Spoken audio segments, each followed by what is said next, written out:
authorizing. Right? In the last classes, we started working with what is web content and what is web content authoring ಅಥವಾ authorizing ಅಂತ ಹೇಳ್ಬೋದು. Last classes ಒಳಗಡೆ ನಾವು web content ಅಂದ್ರೆ ಏನು ಅಥವಾ web content authorizing ಅಂದ್ರೆ ಏನು ಅಂತ ಕಲಿತಿದ್ವಿ. In the today's sessions we are going to discuss about the scripting languages. ಇವತ್ತಿನ ಕ್ಲಾಸ್ ಒಳಗಡೆ ನಾವು ಸ್ಕ್ರಿಪ್ಟಿಂಗ್ ಲ್ಯಾಂಗ್ವೇಜ್ ಅಂದ್ರೆ ಏನು, ಅವು ಯಾವ್ಯಾವ ರೀತಿ ಇದೆ ಅಂತ ಕಲಿತಾ ಇದ್ದೀವಿ. Right? So let us start our session.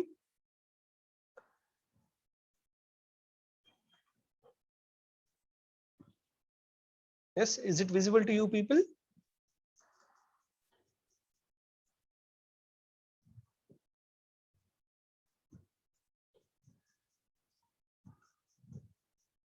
Is it visible to you people? Kindly respond. Okay, dear. See, we are all came to know that in the last of the classes or in the beginning of web programming, we used to work with some languages to design our web pages. Now, last classes ಒಳಗಡೆ ಕಲಿತಿರೋ ಪ್ರಕಾರ ಅಥವಾ web designing ಬಗ್ಗೆ ಹೇಳುವ ಪ್ರಕಾರ we used to learn some languages to design our web pages.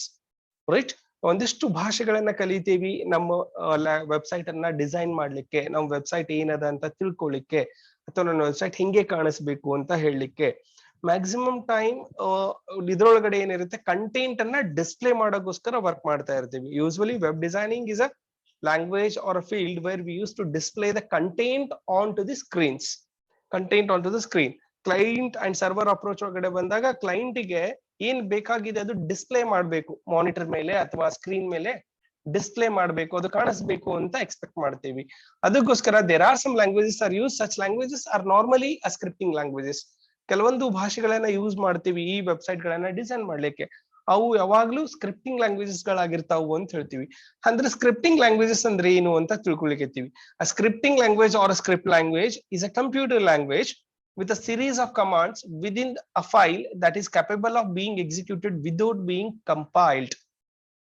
Scripting language ಅನ್ನೋದು ಎಂತ language ಅದ ಅಂತ ಹೇಳಿಕತ್ತೀವಿ ಅಂತಂದ್ರ ಇದು ಒಂದು ಕಂಪ್ಯೂಟರ್ ಲ್ಯಾಂಗ್ವೇಜ್ ಇದೆ, right, which contains a group of commands or a tags, right, who are going to execute it without compilations. You already learned, you are very much familiar with the Python, where we used to call that without compilation we used to execute the program. It is a interpreted languages. Python is also a scripting language ಅಂತ ಕರಿತೀವಿ. ಪೈಥಾನ್ಗೂ ಕೂಡ ನಾವು scripting language ಅಂತ ಕರೆಯೋ ಉದ್ದೇಶ ಏನಪ್ಪಾ ಅಂದ್ರೆ ಅಲ್ಲಿನೂ ಕೂಡ ನಾವು ಎಕ್ಸಿಕ್ಯೂಟ್ ಮಾಡ್ತೀವಿ, ರನ್ ಮಾಡ್ತೀವಿ, ಕಂಪೈಲ್ ಮಾಡಂಗಿಲ್ಲ. ಇವೆಲ್ಲಾ ಭಾಷೆಗಳು ಏನದವ್ರಿ ಕಂಪೈಲೇಷನ್ ಒಳಗೆ ಬರೋದೇ ಇಲ್ಲ ಅಂತ ಹೇಳ್ತೀವಿ. Right? A good example for server-side scripting languages include Perl, PHP and Python. Yes, ನಾವು ಪೈಥಾನ್ ಕೂಡ ಒಂದು ಎಕ್ಸಾಂಪಲ್ ಆಗಿ ಟ್ರೀಟ್ ಮಾಡ್ತೀವಿ ಸ್ಕ್ರಿಪ್ಟಿಂಗ್ ಲ್ಯಾಂಗ್ವೇಜ್ ಒಳಗಡೆ. ಅದ್ರಲ್ಲೂ ಸ್ಕ್ರಿಪ್ಟಿಂಗ್ ಲ್ಯಾಂಗ್ವೇಜಸ್ ಅಂತ ಬಂತು ಅಂದ್ರೆ we used to work with the client coding and server coding. Client coding is a coding which is used makes us to visible something on our screen. Server coding is a coding which respond to that the request of the screen or request of the client ಅಂತ ಕರಿತೀವಿ. Server ಕಡೆ ಬರೆಯೋದಂದ್ರೆ ಏನು, client ಏನ್ request ಮಾಡ್ಕೊಂಡದ ಅದಕ್ಕೆ ಏನ್ ಬೇಕಾಗಿದೆ ಅಂತ provide ಮಾಡೋದಕ್ಕೆ ನಾವು ಸರ್ವರ್ ಸೈಡ್ ಕೋಡಿಂಗ್ ಅಥವಾ ಸರ್ವರ್ ಸೈಡ್ ಸ್ಕ್ರಿಪ್ಟಿಂಗ್ ಅಂತ ಕರಿತೀವಿ. ಅದಕ್ಕೆ ಯಾವ ಲ್ಯಾಂಗ್ವೇಜ್ ಗಳನ್ನ ಯೂಸ್ ಮಾಡ್ತಾರೆ ಅಂತ ಹೇಳ್ತೀವಿ. PHP ಯೂಸ್ ಮಾಡ್ತಾರೆ, ಪೈಥಾನ್ ಯೂಸ್ ಮಾಡ್ತಾರೆ, ಪರ್ಲ್ ಯೂಸ್ ಮಾಡ್ತಾರೆ, ಇವನ್ ಸಮ್ಟೈಮ್ಸ್ ರೂಬಿ ಯೂಸ್ ಮಾಡ್ತಾರೆ. ಇವೆಲ್ಲಾನು ಕೂಡ ಏನಾಗ್ತಾವ ನಿಮ್ಗೆ ಒಂದ್ ರೀತಿಯ ಸರ್ವರ್ ಸೈಡ್ ಸ್ಕ್ರಿಪ್ಟಿಂಗ್ ಲ್ಯಾಂಗ್ವೇಜಸ್ ಅಂತ ಕರಿತೀವಿ.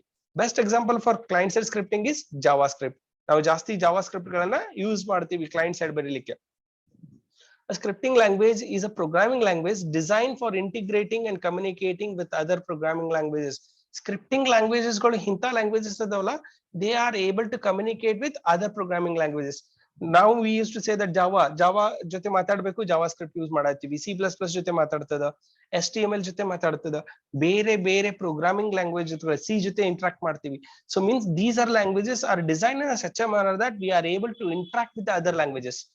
So scripting languages are integrated, which are combined and which are able to communicate with other programming languages. Such languages are called as scripting languages, which contain some commands which are able to execute the programs without any compilations.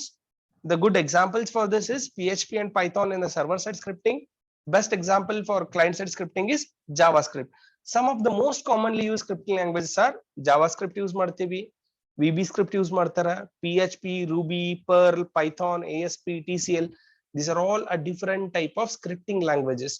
Since a scripting language is normally used in conjunction with another programming language, they are often found alongside HTML, Java or C++. ಈಗಿರುವಂತಹ scripting language ಗಳು common ಆಗಿ most of the time ನಾವು ಏನ್ ಮಾಡ್ತೀವಿ, ಬೇರೊಂದು programming language ಜೊತೆ tag up ಆಗಿ ಅಥವಾ ಕಂಬೈನ್ಡ್ ಆಗಿ ಯೂಸ್ ಮಾಡೋದ್ರಿಂದ, ಕಂಜಕ್ಷನ್ ಆಗಿ ಯೂಸ್ ಮಾಡೋದ್ರಿಂದ ಅವು ಜಾಸ್ತಿ ನಮ್ಗ HTML ಫಾರ್ಮ್ ಒಳಗಡೆ, C++ ಫಾರ್ಮ್ ಒಳಗಡೆ, ಜಾವಾ ಫಾರ್ಮ್ ಒಳಗಡೆ ಇರುತ್ತೆ ಅಂತ ಹೇಳ್ತೀವಿ. That is called as scripting language. Understood, dear students? Any doubt?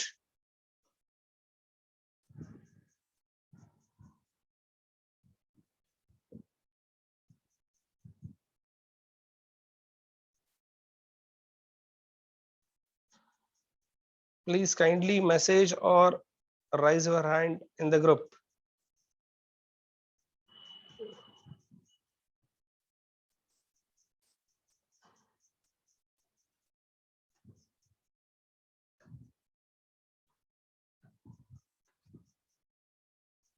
ಮೇಘ ಬಂದೋದ್ರು. ಓಕೆ, ಮತ್ ಬರ್ಲಿಕತ್ತಾರ. 19 members are said. Understood. Okay, 20, 21. Preeti Jadhav, no doubt. Bhagyakshri, no doubt. Aditi, no doubts. Abdul Razak, no doubts. Okay. Yes, dear team. We will move into our next slide. Right. Our next slide is advantages of our scripting languages. Nam scripting languages advantages ಏನಿದೆ ಅಂತ ಹೇಳೋದು. Right. As we know that the scripting languages are open sources. ಇವೆಲ್ಲ ಏನದವ್ರಿ open source language ಅದಾವ, which will users to view and edit the script if it is needed. ನಾವು ಇದು script ಒಳಗಡೆ ಅಂತ ಹೇಳ್ತೀವಿ, ಶೆಲ್ ಸ್ಕ್ರಿಪ್ಟ್ ಅದ ಅಂತ ಹೇಳ್ತೀವಿ, ಯೂನಿಕ್ಸ್ ಒಳಗಡೆ ಮಾಡಿಫೈ ಮಾಡ್ಲಿಕ್ಕೆ ಬರ್ತದ ಅಂತ ಹೇಳಕ್ಕೆ, ಅಥವಾ ನಾವು ಜಾವಾ ಸ್ಕ್ರಿಪ್ಟ್ ಅದ ಅಂತ ಹೇಳಿರ್ತೀವಿ. ಇವೆಲ್ಲ ಏನದವ್ರಿ ಓಪನ್ ಸೋರ್ಸ್ ಗಳದಾವ್. ಅದರಿಂದ ಯೂಸರಿಗೆ ನೋಡ್ಲಿಕ್ಕೆ ಅಥವಾ ವ್ಯೂ ಮಾಡ್ಲಿಕ್ಕೆ, ಮಾಡಿಫೈ ಮಾಡ್ಲಿಕ್ಕೆ ಅಲೌ ಮಾಡಿಕೊಡ್ತದೆ. ಅದ್ರೊಳಗಡೆ ನಮ್ಗೆ ಚೇಂಜಸ್ ಮಾಡ್ಲಿಕ್ಕೆ ಅಲೌ ಮಾಡಿಕೊಡ್ತದೆ. That is one of the advantages of scripting languages. ಅದನ್ನು ಕೂಡ ಒಂದು ಅಡ್ವಾಂಟೇಜಸ್ ಆಗುತ್ತಾ ಅಂತ ಹೇಳ್ತೀವಿ. Does not require the file to be compiled but may be when necessary. Yes, scripting language ಇನ್ನೊಂದು ಅಡ್ವಾಂಟೇಜಸ್ ಏನಪ್ಪಾ ಅಂತಂದ್ರೆ, ಇದು ಎಕ್ಸಿಕ್ಯೂಟ್ ಮಾಡ್ಬೇಕಂದಾಗ ಕಂಪೈಲ್ ಮಾಡೋ ನೆಸೆಸರಿ ಇಲ್ಲ, ಡೈರೆಕ್ಟ್ಲಿ ಎಕ್ಸಿಕ್ಯೂಟ್ ಮಾಡ್ತೀನಿ, ರನ್ ಮಾಡ್ತೀನಿ. ಅದನ್ನು ಕೂಡ ಒಂದು ಅಡ್ವಾಂಟೇಜಸ್. ಇದರಿಂದ ನಮ್ಗೆ ಟೈಮ್ ಕಡಿಮೆ ತಗೊಳುತ್ತೆ, ಜಲ್ದಿ ಇದು ಎಕ್ಸಿಕ್ಯೂಟ್ ಆಗುತ್ತೆ ಅಂತ ಹೇಳ್ತೀವಿ. And easy to learn and write. ಇವು ಲ್ಯಾಂಗ್ವೇಜಸ್ ಗಳು ಕಲೀಲಿಕ್ಕೆ ಬಹಳ ಸರಳ ಅದಾವ್, ಬರೀಲಿಕ್ಕೂ ಬಹಳ ಸಿಂಟ್ಯಾಕ್ಟಿಕಲಿನೂ ಕೂಡ ಏನದಾವು ಬಹಳ ಈಸಿ ಅದಾವು ಅಂತ ಹೇಳ್ತೀವಿ. Easy to port between different operating system. Port ಅಂತಂದ್ರೆ we can able to shift, right, exchange ಆಗೋದು ಇಲ್ಲಿದಿಂದ ಆ ಆಪರೇಟಿಂಗ್ ಸಿಸ್ಟಮ್ಗೆ, ಆ ಮತ್ತೊಂದು ಆಪರೇಟಿಂಗ್ ಸಿಸ್ಟಮ್ಗೆ. ನಾವು ವೆಬ್ಸೈಟ್ ಗಳನ್ನ ನೋಡ್ತೀವಿ, ನೀವು ಆಂಡ್ರಾಯ್ಡ್ ಒಳಗೂ ಎಕ್ಸಿಕ್ಯೂಟ್ ಮಾಡಿ ರನ್ ಮಾಡಿ ನೋಡ್ತೀರಿ, ಅಥವಾ ನೀವು ವಿಂಡೋಸ್ 10 ಒಳಗೂ ಮಾಡ್ತೀರಿ, ವಿಂಡೋಸ್ 7 ಒಳಗೂ ಮಾಡ್ತೀರಿ. ಎಲ್ಲಾ ಆಪರೇಟಿಂಗ್ ಸಿಸ್ಟಮ್ ಒಳಗೂ ಎಕ್ಸಿಕ್ಯೂಟ್ ಆಗ್ತಾವಲ್ಲ, because of the portability of such scripting languages, because they are design with a scripting language and they are able to adjust with all the operating systems. That is an advantage of one scripting languages. Much faster to develop than the actual program. Some individual and the companies write script prototype or actual program. ಬಹಳ ಸರಳವಾಗಿ ನಾವೇನ್ ಮಾಡಬಹುದು, ಬರಿಬಹುದು, fast ಆಗಿ ಬರಿಬಹುದು ಅಂತ ಹೇಳ್ತೀವಿ. ನಾವು execute ಮಾಡ್ಬೇಕಂದಾಗ ನನ್ನ program ಗಳನ್ನ ಫಾಸ್ಟ್ ಆಗಿ ನನಗೆ ಬರೀಲಿಕ್ಕೆ, ರನ್ ಮಾಡ್ಲಿಕ್ಕೆ ಸರಳ ಮಾಡಿಕೊಡ್ತದ ಅಂತ ಹೇಳೋದು. ದಟ್ ಈಸ್ ಫಾಸ್ಟರ್ ಅಂತ ಹೇಳ್ತೀವಿ. ಈಸಿ ಲರ್ನಿಂಗ್, ಜಲ್ದಿ ಕಲಿತೀವಿ. ಫಾಸ್ಟ್ ಎಡಿಟಿಂಗ್, ಜಲ್ದಿ ಎಡಿಟ್ ಮಾಡ್ತೀವಿ.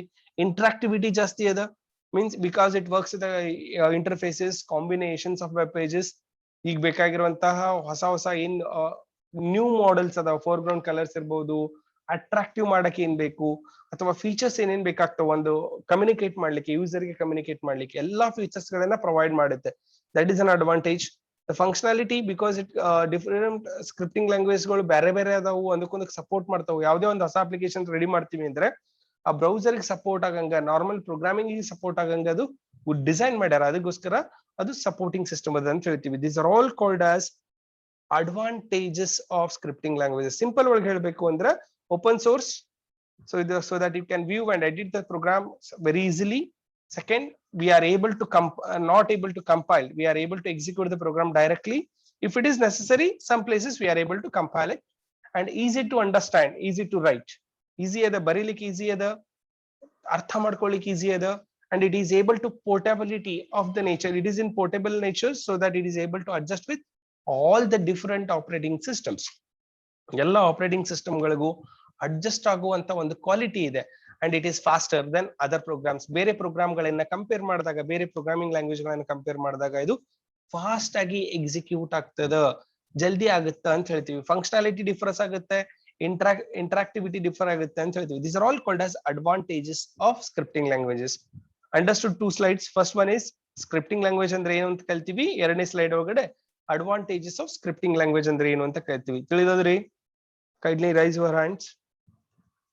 Some Nikita asked what is Perl. Okay, I will inform you, just a minute.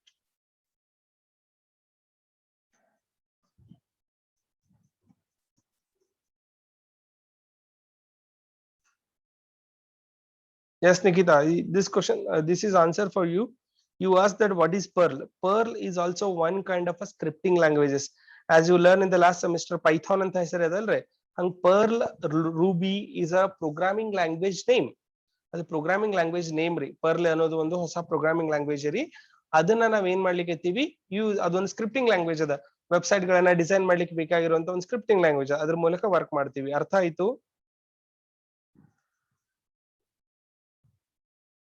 Nikhita? ತಿಳಿತ್ರಿ?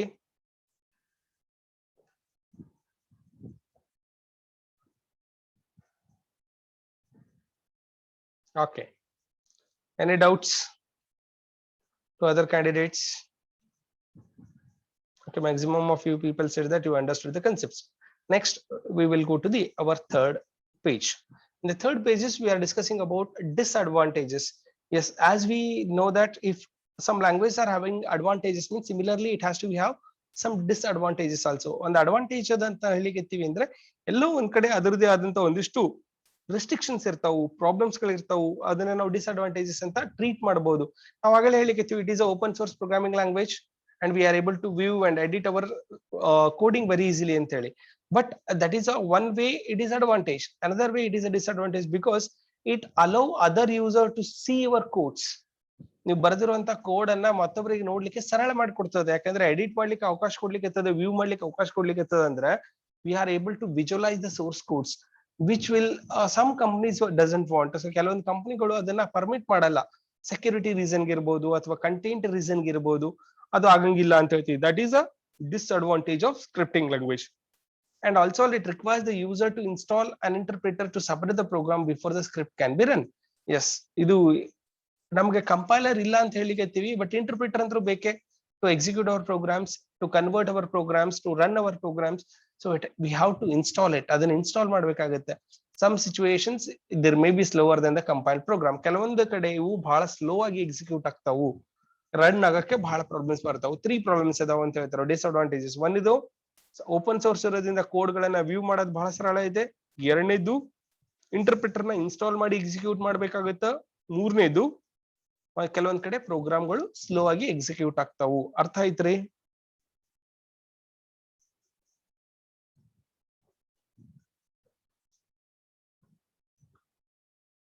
Any doubt in this, dear students?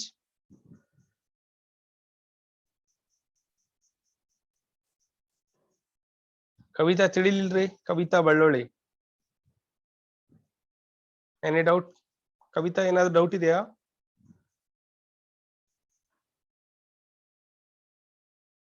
Okay, Kannappa, no doubts. Any other students? Kavita said no, sir. No doubt, sir. Okay. Okay, dear.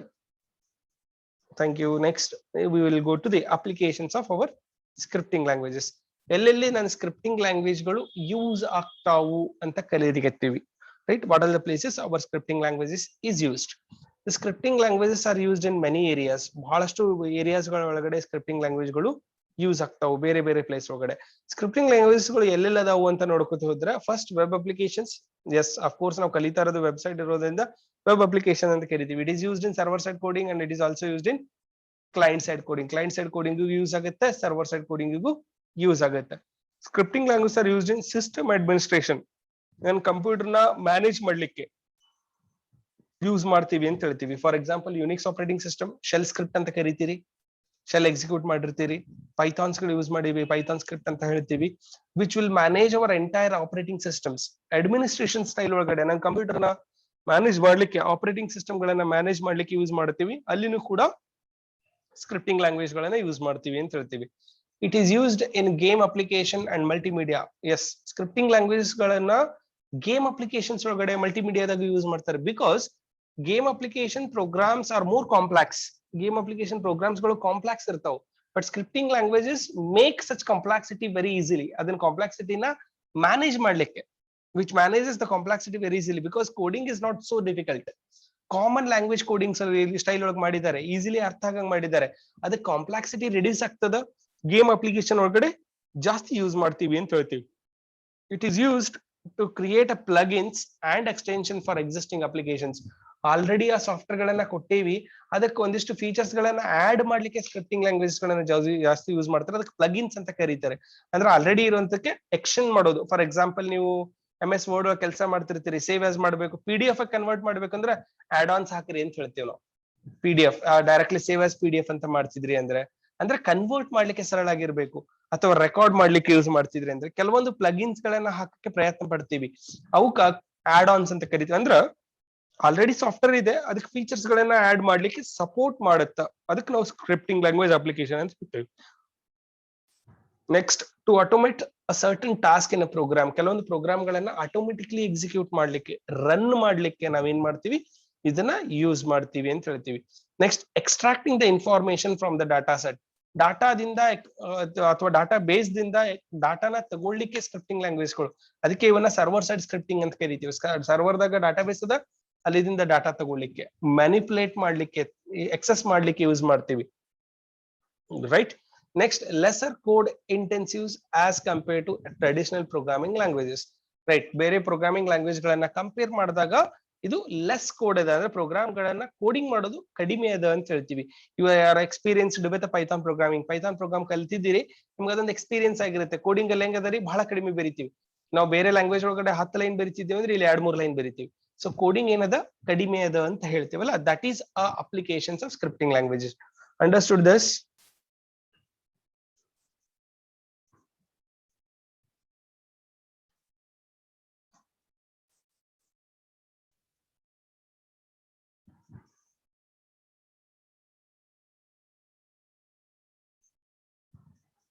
Okay, repeat once.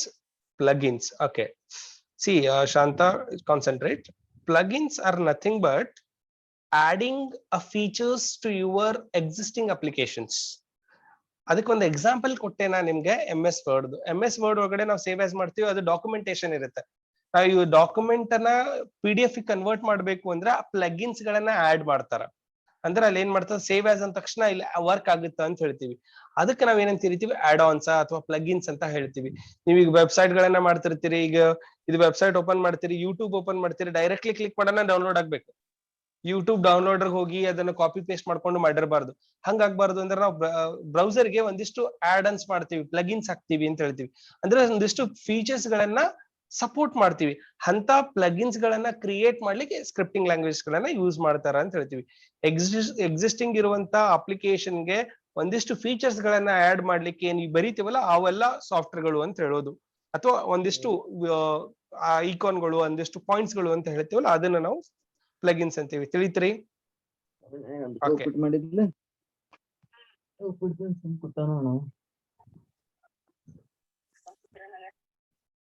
Okay, ma, right. Okay, dear students, now the time is about to close. We'll discuss about the remaining things in the next classes. Right. Thank you.